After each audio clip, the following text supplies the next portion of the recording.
One time I went on a jungle cruise where the boat captain got us lost, and we nearly got killed by headhunters.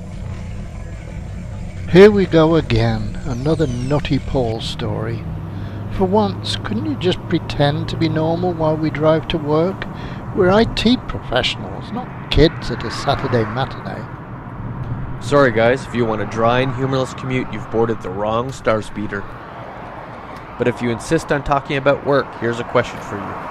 How many terabytes of data do you think C-3PO carries on board versus wirelessly connecting to in whatever ship he happens to be trapped in? Considering how long ago and far away it was, my guess is that most of his data was on board. He'd only connect to the ship's situationally for things like firmware updates and access to blueprints to spheres of death. True. You'd need to keep and access enough information to do his job of sidekick to the one true hero of the galaxy, R2-D2. But what I'm trying to figure out is what kinds of technologies are necessary for C-3PO's constant whining. Trying, you say? Do or do not. There is no try. Nevertheless, an excellent question. Into it we must delve.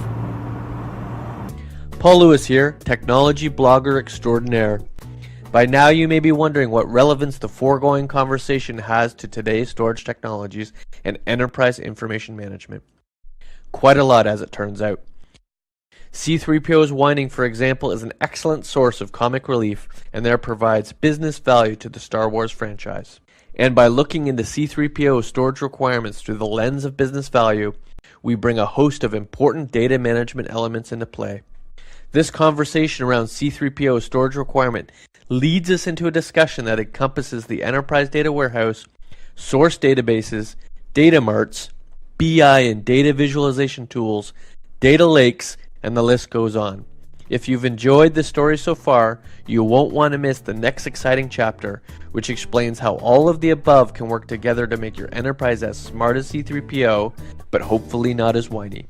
This chapter, in blog form, is now traveling at light speed through the digital universe. Here's where to find it. This is Paul Lewis, wishing you a great day in technology.